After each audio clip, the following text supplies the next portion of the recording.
some more.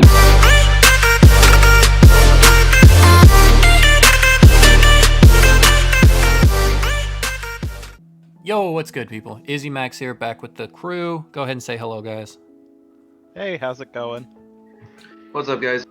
So we finally ended season 1 of the MDL, and must I say it was a really good ending to the season. So this breakdown, we are going to cover the match, the sets that each team brought, and then at the end, we're gonna kind of go over some of the logistics for season 2. So without further ado, let's go ahead and start with the sets. This is what Dark King brought. Why don't you guys go ahead and give me your thoughts on this? I really like this team a lot.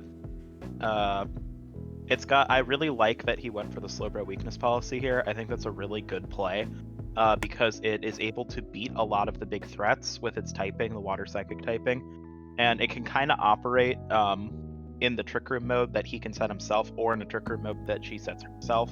And I think that's really good. I like the Grimmsnarl. I think it's long overdue that he used like a really good support Grimmsnarl, and I really like that set, and I like the foul play especially, being able to do some damage. Room Service Runerigus is really cool, and I like the Brutal Swing to activate Policy on Slowbro. That's pretty brilliant. And break Mimikyu disguises. So I think that's a really clean team.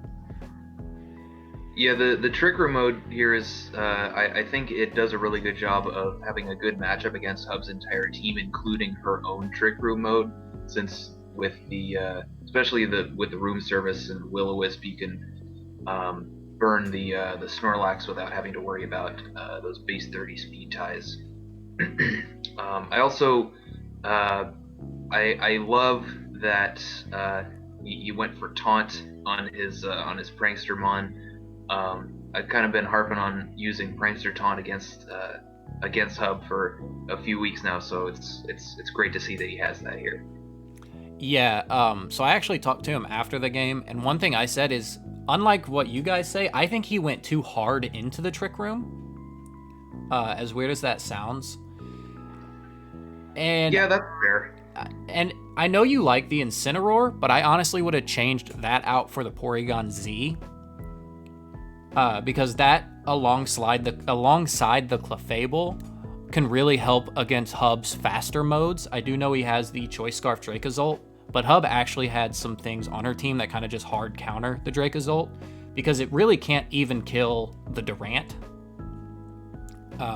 Bolt Beak from a Durant, if it's a max Durant, doesn't kill. Especially if you're clicking follow me, so you're not going to get that boost from the Bolt Beak. So I would have really liked to see maybe Porygon Z kind of to help deal with Hub's faster modes. But other than that, I think you can tell he put a lot of time in what he was doing. Yeah. I kind of want to know, seeing how deep he went into Trick Room, if Dracozolt was a bait, because I don't think we've seen it at all, so I'm not really for sure. But those are kind of my thoughts. So let's move on to Hub's squad. And excuse my little editing thing here. Gmax Venusaur and Gmax Snorlax don't show as an animation, so this is what she brought. What do you guys think? I first thought is that Keyberry on Mimikyu is really, really cool. It's something that either, well, Keyberry or Morangaberry. I mean, I think Keyberry is probably better in this situation, but just conceptually, going with one of those berries with disguise is really, really cool. It's something that seems kind of obvious, but I've never really thought of it before, so I really like that decision. Mm-hmm. So a little backstory is Mimikyu gets hit with the Bolt Beak, drops, procs the Keyberry, and it lives another one. It's not even a damage roll. It just straight up lives another one. Yeah, that's impressive. I like that a lot. Yeah, I also like the Woodhammer tech there. That's really smart. Yeah. Snorlax set is really good. I think Curse Snorlax is a really good play here. With the rest talk, I mean, it's good late game because he has a lot of status and a lot of things that can be kind of hard to deal with, and just having rest, sleep talk with Curse. I mean, that's I like the thick fat instead of the gluttony as well. Yeah, I think that's a good idea. Any other thoughts on this? Only the Durant is really interesting. Going going without protect is it makes sense on a kind of hyper offensive Pokemon that's going to be maxing almost every time. But it's still a little it's a little bit too risky for me personally. Yeah, especially Um, because you're getting that team sheet, so you know you can always safely target it. Yeah, that's true as well.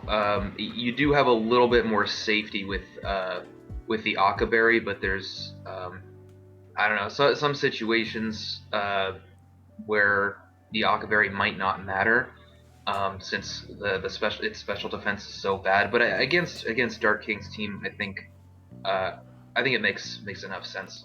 So, because I have a little bit of insight, the Durant it OHKO'd anything that he led.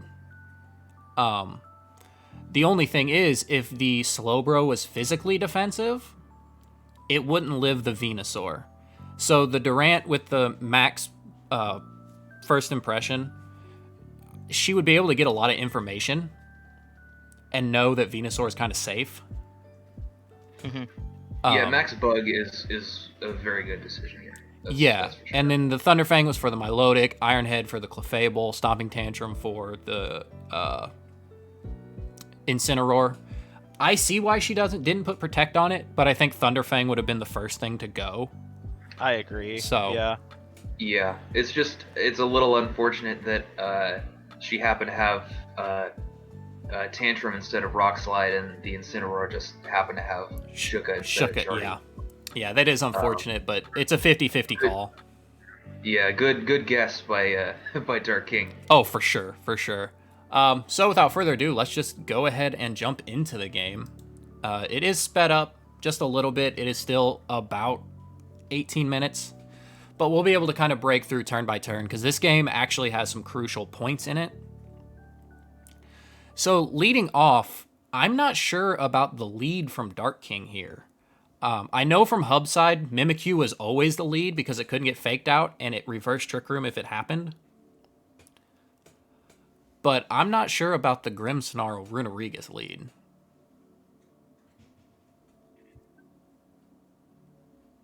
Yeah, I mean, I think against a lot of potential leads from Hub, it's a little bit weird, but as we'll see here, it actually turns out to be an excellent lead, at least against the Durant, especially given that there's another physical attacker next to it. The Reflect here is pretty crucial.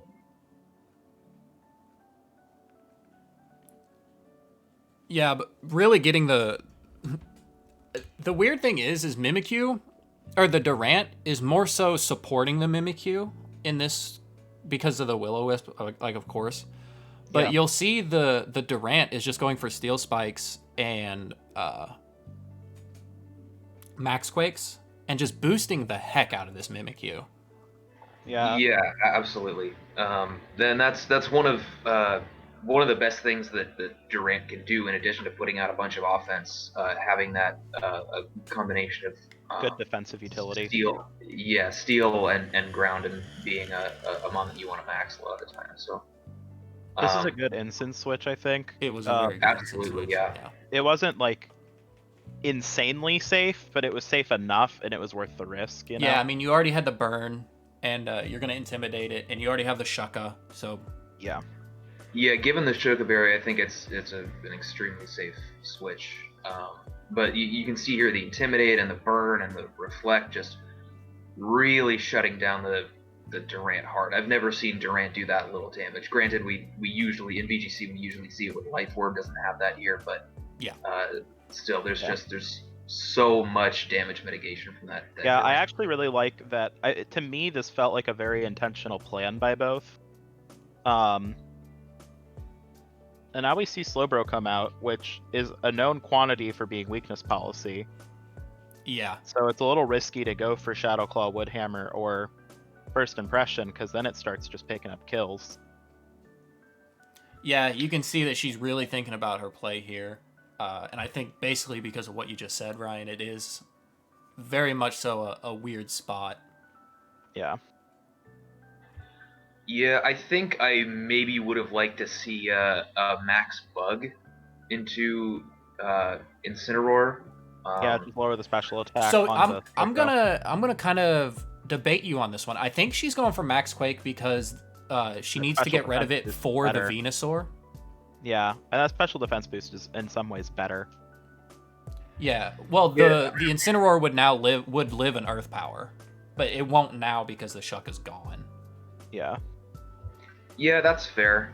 I was sort of just thinking about damage mitigation from the Slowbro for the stuff that Hub has in the back, since you're uh, only getting the special defense boost on these two right now. And of course you know that yeah, you know the Incineroar has Burning Jealousy as well, so it's very likely to go for it here. So if you go for Max Bug, then your Mimikyu doesn't get burned.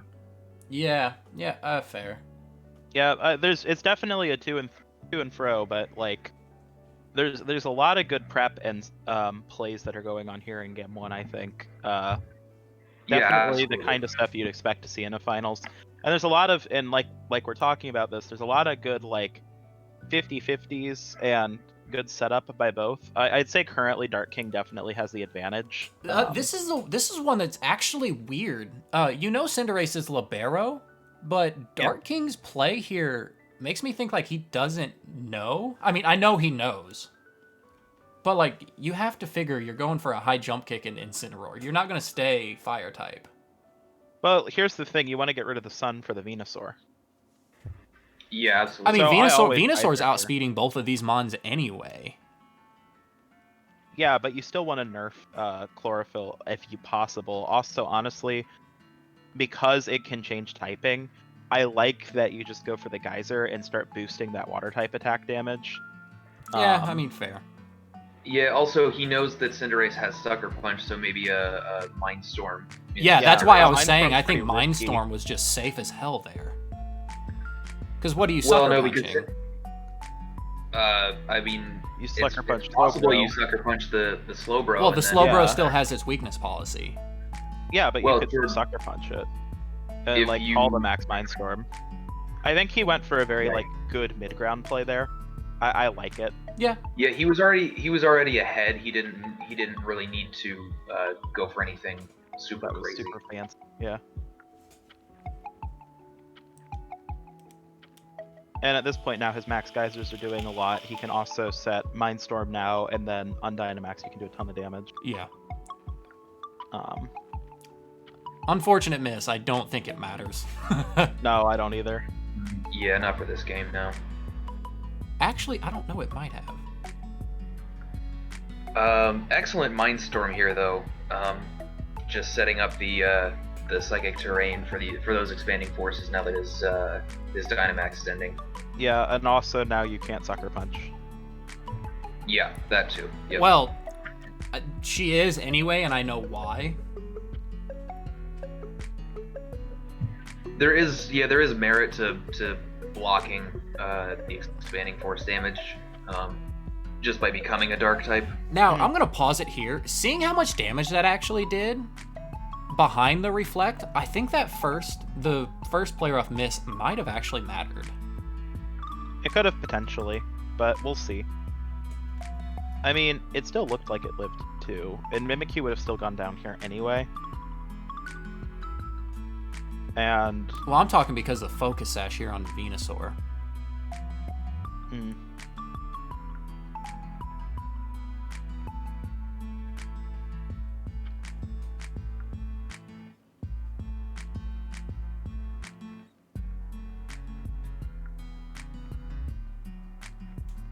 can we just appreciate? Yeah, how much see, work that- Slowbro it is definitely putting in the mattered. Finals. That missed play rough definitely mattered. Look at that.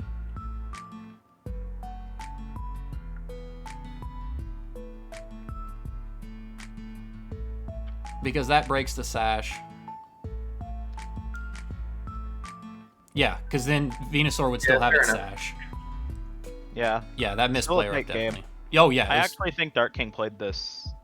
Like, I think both of them played this extremely well. I actually really like the Yeah. Sucker Punch in the Psychic terrain. Like, had that hit, that would have been like a set-winning play, even though you didn't do anything, which is kind of nutty, you know?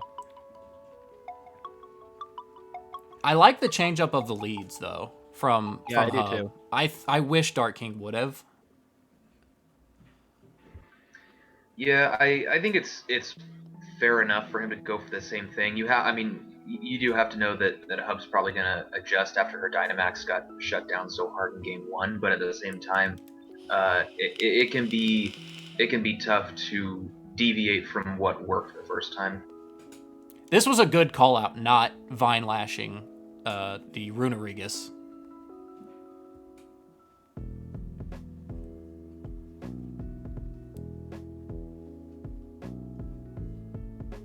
What item was on the Grimmsnarl? I don't remember. Oh, it was Focus Sash. Focus Sash. Yeah. Yeah, so I really like this play from her.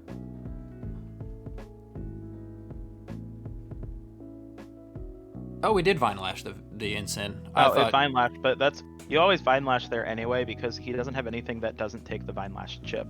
Right. No, I thought she oozed the Grim.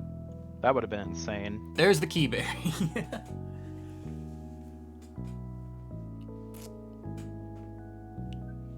Looks like she's going for Ooze this turn. Yeah. Yeah, there it is. Actually into the Ensign. Oh, doubling into the Ensign. I know Mimikyu's not doing a huge amount of damage, but I really like it as a lead because, like we said, we have open team sheets, knowing that he has Fake Out on like 2 different Mons. Yeah, and the there's another the miss. Trick Room that he's clearly going hard into. It absolutely makes sense as a lead. Yeah. Mm-hmm. There's another play rough miss. Hey man, Mimi- I've been missing heat waves all day long, so Mimikyu, man. Yeah. At least this one doesn't matter quite as much. The Incineroar still went down there. So. Yeah. Yep. And where we're at now, Venusaur looks really clean. You know he has the Slowbro. We already seen the Runerigus, neither of which can really handle the Venusaur. Especially since Yeah, Venusaur still has its Sash. Yeah, Venusaur just has such an excellent matchup here. It's the Max Venusaur was such a great lead into what Dark King went with in Game 1, so I think that was an excellent adjustment by Hub. Yeah, here I think she's actually debating on calling a switch, or calling a Protect, and she does. That's crazy. In retrospect, that is actually a super risky play.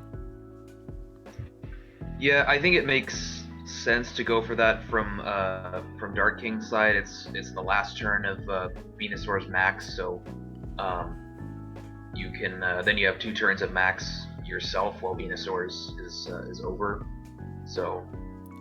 And I think the max, Yeah. I think the max ooze here was kind of crucial because I think at +2 is the only way you KO with an energy ball. I believe so. Yeah.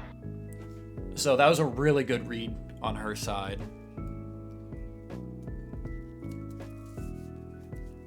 And that Vine Lash is still just putting in the finest of work.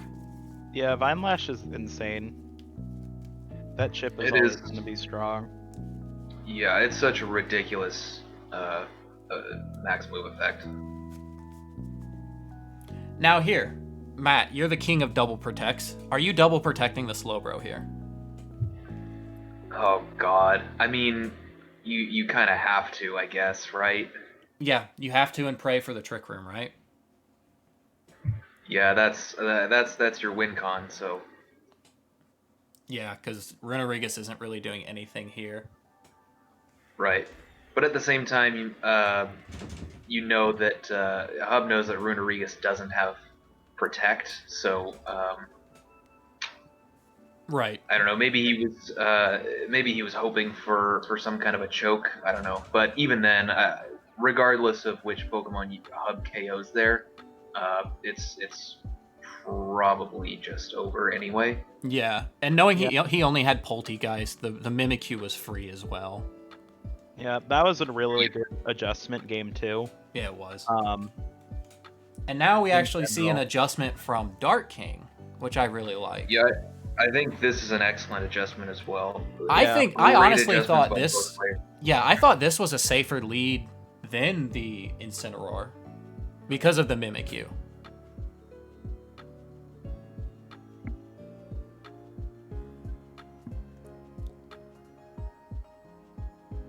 So this is obvious, just maxing the Venusaur. It just matches up so well against everything that he has. Yeah, there's It no reason does. not to, really. And the Clefable was put in a really weird spot. Does it run Babiri or does it run the Poison Berry? I don't remember what the poison one is called. I think Babiri does make more sense given the matchup. Yeah. They both have merit, but I would choose Babiri as well. Oh, I would too. I just said, like, it put the Clefable in a weird spot. Yeah, absolutely. But I think the Clefable going down here is really good for Dark King. It puts him in such an excellent position with maximum Trick Room turns, free switch into the Slowbro. It's an excellent position. Is this the play you were talking about before we started recording? This is the play I think that makes or breaks the game. Yeah, I'm in agreement. Um, I actually still yeah. agree with the play that Dark King ends up making. It's just unfortunate, you know? The only error is not going for Brutal Swing here. What does he end up doing? it'll- Does he end up doubling into the Venusaur? Yeah, Yeah. which is really unfortunate. I think if he goes for Brutal Swing and kills the Mimikyu, I think that gives him the game. Yeah, because if he had Brutal Swing here, he would have activated Policy, and then Yeah. Mimikyu would have lost its disguise, and it would have gone down to the Mindstorm, and then he would have had... Mm-hmm. Right, and you even have if you're expecting Venusaur to not protect, you're also breaking the sash on Venusaur with no risk of missing. Right. Yeah. Yeah. It's really his play makes a lot of sense to me. The threat of the Because Venusaur was just The too threat of the too Venusaur much. is too high. It's too it's- hard to ignore. And I understand why he made that play, and it makes a lot of sense. It's just this is one of those retrospective plays that Right. is a little unfortunate. That said, she has a whole Snorlax in the back. Yeah. And Snorlax 8 hits even from a boosted Slowbro for a while, and pretty much could just beat it with Curse, like pretty frankly. Curse like, and Rest, yeah. Unless she got really bad Rest Talk, she would have won in the 1v1 there, had it come to that. Yeah, because we do know now that the Snorlax was max HP and special defense, correct? Yeah, it was there to actually beat the Porygon and the Slowbro. Okay. Which I think that's a smart bring. Yeah. I think if Dark King is in that situation with the Slowbro against the Snorlax, once you see how much damage it's taking, you probably just have to go for Muddy Water accuracy drops. Mm-hmm. Yeah, for sure. But yeah, that Venusaur max guard play was absolutely the turning point of the game. We see that since that Trick Room reversal, Dark King's just been on the back foot. The thing is, that was such a 50-50 play anyway, because if the Snorlax or if the Venusaur ended up attacking, well, now she loses her Venusaur. Yeah, it's hard to know which one to target there for sure. I don't think either one is necessarily right or wrong. I think it's maybe a little bit safer to target the Mimikyu because you know it doesn't have Protect, but the Venusaur is still just so threatening. Yeah. Well, regardless, since this match, it's not like, I mean, it's over at this point, essentially. There's no real way for Dark King to come back from this point. Regardless, this was an incredibly good final set. Oh god, yes. For sure. Man, this is the kind of thing that you always hope for. This was a good play by him, though, like, trying to come back, not protecting the Slowbro here. Just going for the raw hit, like, because you have to, and he knows. and I can respect that a lot. I mean, and here's where you can kind of tell Snorlax would just kind of 1v1 this, because if you look how much this body slam actually does, yeah, and this is no attack investment, not boosted, nothing. Yeah. So there's the play rough. Oh well. And then here's the body slam, and you just see that just does so much damage. Yeah, it's a lot, and it's not gonna do. And then that expanding force just doesn't do enough. Yeah. However, I have to pay huge compliments. Big first congratulations to Hub for taking away the whole season. Way to have such a consistent and strong showing over the course of an entire season with excellent play throughout. For sure. And I'd also really like to compliment Dark King for coming out of nowhere, essentially. I mean, I wouldn't say out of nowhere because he had a great team, but Dark King had a really hard time throughout a decent chunk of this season and didn't really start to get his team until near the end. Right. Well, I mean, he was the 8th slot. Yeah, he was the 8th slot, and he managed to make it all the way to finals and beat I think he was 7. And beat Brock, who are both very formidable. Tay was 7. Yeah, I'm pretty sure Tay was 8. Oh yeah, Tay was 8th. Yeah. Regardless, I mean, still 7th. Yeah. You're still 7th yeah. seed. You're not anticipating 7th seed making finals and beating likes of Brock and Matt and pulling pretty commanding wins in both sets, honestly, against both of those trainers. And then he held his own in the finals here really well. Really well. I mean, yeah, he had game 1, so it went to 3, which is impressive on its own. And then honestly, there is a way for him to potentially even win the whole set. I mean, yeah, I mean, the fact that the game potentially came down to a 50-50 just shows how much he improved from the beginning. Yeah, that was a very, very, very nicely done. Yeah. Finals, and very nice set, and huge congrats to Dark King. Yeah, oh yeah, for sure. People in this league are doing extremely well. Maxwell, when you first talked to me about the idea for this league, I remember you were like, well, I really want to create a highly competitive league. I want this league to be very legitimate. I want it to be very serious, and I want everybody in it to do really, really, really well. And at the time, we had a lot of people who hadn't done a lot of VGC, but you were like, I think these people are going to improve enough to the point where this can be a very competitive league. And for sure. We've gotten there. I think that we are at that point now. Yeah. Oh, big Yeah, facts. I agree. So, I think... Oh, go ahead, Matt. Go ahead. Oh, yeah, I just to sort of piggyback on that, I really like where the season ended up. I think we have a fantastic group. I think the league just it felt like it got more fleshed out, more established, and of course more competitive as the whole thing went on. So I'm really looking forward to season 2. I had a lot of fun season 1. I think we have a great group of players. I'm very excited. Yeah, great group of players and me, so it should be a good time. So that's a good segue into our next section. I do have some notes from a couple players. So from Tay, he said, can you say on my behalf, sorry for not competing in the playoffs. He just got really busy. He's also looking forward to next season. He really enjoyed VGC, and he's really excited to continue learning. That was his first crack at VGC, and he ended up making playoffs. Yeah, so, he did really well. Yes, really looking forward to seeing him next season. I also have a comment from Hunter. His first comment is, Clippers blew a 3-1 lead. Yeah, okay. And he says he massively underperformed due to lack of draft league, VGC experience, and knowledge, but he's looking forward to coming back next season stronger than ever. And I think Hunter was one of those that we were kind of really rooting for, but had a really hard road ahead of him. So I'm looking forward to seeing Hunter next season as well. Yeah, Hunter's not messing around when he comes back. That's for sure. Yeah, that's definitely for sure. And you guys kind of already said what you thought about this season.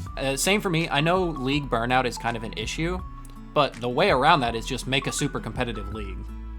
If no one's getting blown out, if no one's getting just blowing everyone out, the league does become more fun. And having some breaks too, taking that month off, let everybody reset their batteries is good too, and we're doing that. So So this section here, we're just going to kind of talk about season 2. I'm excited to say we do have 12 players. Unfortunately, we did lose 3 players. Brock, who is going to stay as a front office help for some coaches. Charles, who is going to stay as a backup coach. And Jizzy just left. He just didn't have the time. So in their spots, we do have some very competitive people and Ryan. So I don't know. Facts. They have good players in me. So yeah, starting this section off, we're going to talk about the draft format. Last season, we did an open style draft where you were just able to draft whatever, no points, no tier lists. And I wanted to do that because I knew I had some people who never played VGC before. I wanted them to be able to experiment and kind of do what they want. But this season, I feel like with the group of guys we have now, I can kind of crack down on the tier listing. And the system I kind of came up with was each team gets 3 tier 1s, 3 tier 2s, 3 tier 3s, and 2 tier 4s, rounding out at 11 Pokemon for the team. Guys, what do you think about this format? It's a little bit different than what you've probably ever seen. It's pretty unusual. The fact of the matter is that there's no points, but I don't really mind that because the way that the tiering ended up working out was that when we were figuring this out and we were looking at actually having point values, like tier 5 was just a mess. It was just not even a tier.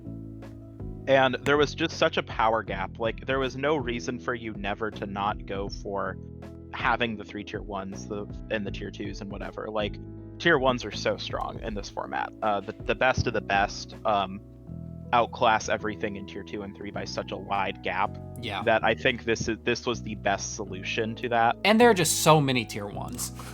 Yeah, and there's 63 tier 1s, I think, is the total. So there's plenty to go around. It's not like having... This format, I think, is going to allow for the most number of players to have the most amount of mons to work with. And I still think there's flexibility in team building because of the fact that you get 11 mons and a lot of them are going to be good. So this actually helps solve one issue. And I'm going to point it out, and I know Nin is probably watching. Nin really got a lot better towards the end of the season after he made his weekly transactions. Because I don't think he knew how to draft for VGC. No. Like when we did the breakdown, me and Ryan even said like this is the best singles team in the draft. Yeah, and I think this will help people just kind of have more of a roadmap for drafting VGC because it is a lot different. That. Yeah. Yeah. Matt, Nin's currently in a singles league I'm in with him, and he's doing real well. So yes, yes he is. Matt, any thoughts on this format?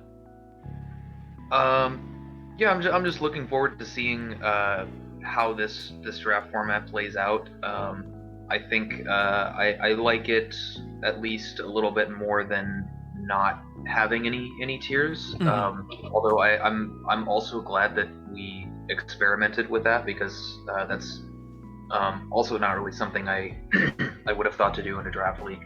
Right. Yeah.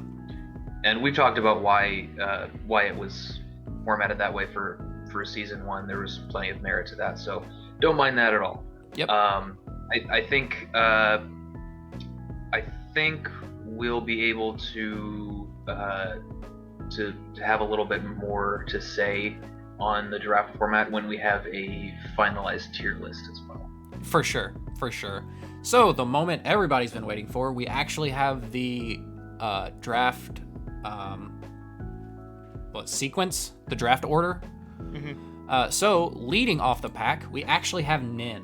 I'm actually really happy he got the first overall pick. Yeah, I am too. This was completely randomized though. Yes, this was 100% random. So Nin with the first overall pick, super excited for that. Coming in second, we have Tay. I think he was like 4th or 5th. Last season, still was able to put together a really good rain team, so I'm excited to see where he's going to take the second overall pick. Third, we have Hunter. Even though this was completely random, we do have some of the coaches who actually finish at the bottom, so I'm totally happy with this. Coming in at 4th is one of our new coaches, Dan. Ryan, you want to talk about Dan? Dan's a threat, folks. Oh my god. So how did we come about Dan, and what do you think about his play style? Dan was in the VGC Shadow League that you were doing. Mhm. I was your front office for that league, mostly making terrible sets. And Dan Dig and Darmanitan. Special Cobalion. Heck yeah. What happened is that Dan was, while we were playing that league, we were kind of doing extremely well. We were basically undefeated, but so was Dan. Dan went undefeated. That league kind of fell apart, and Dan was doing really well, and we asked him if he would be willing to join, and he said he would. So Dan is now in the league. He's a really good player, Really from what I've is. seen. So I am very terrified to have him in this league. Yes, for sure. And especially with the 4th overall pick, top 4, always really good. But now we kind of move into the sour spot, middle 4, with Hub. I'm glad she didn't end up in the top or the bottom, seeing that she did win. Yeah. Next up, Ryan, you kind of got one of the worst slots. I got the worst slot. I'm so excited. I'm gonna have a really good trash team. It's gonna be great. Arguably, I think the worst slot is actually going to Toxic, which is kind of unfortunate. Yeah. Next up, we have Matt. Love it. Love it. And then we have another new coach, Noah. He's a friend of mine. I've actually been in singles leagues with him, and we actually competed in a couple VGC tournaments together. Notably Collinsville, where he almost top 16'd as well. So really looking forward to him. I know he knows this stuff in VGC. So excited to have him on. Next is John. And then we have Dark King and me rounding out the bottom of the draft. In drafts like this, you always want to be in the top 4 or the bottom 4. So sorry for you two guys. You don't want to be in that slot. It's all right. The thing is that I'm just gonna win with Galissapod every week. Heck and it'll be fine. No problem. Matt, you what do you think about this draft order? I know we have some new coaches, but I think it kind of played out pretty well, honestly. Yeah, it looks good to me. It's a little unfortunate that I'm stuck in the middle there, but that's okay. I can make do. Yeah. Make do. So, lastly on these slides, we do have the draft start day and the first week. Of course, probably us 3 will have a video right before the season actually starts, kind of dissecting everybody's teams. But these dates are going to be December 19th. We are going to start the draft. It is a slow draft. And the first week of matches starts January 2nd, so we kind of miss the holidays, which I think is fine.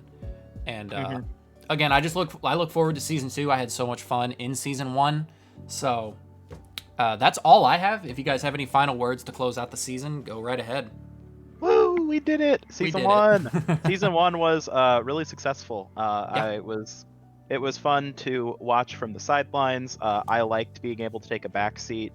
I am obviously pretty excited to actually play this next season. I'm not gonna lie, I'm worried about playing next season. I don't just get to sit here and commentate, so that'll be fun. But yeah, great first season, everybody. Looking forward. We have a nice crew of people coming back, and I think we'll have a nice rotation too of people both in and out of the league. Yeah. We definitely have good backup coaches and people helping out others.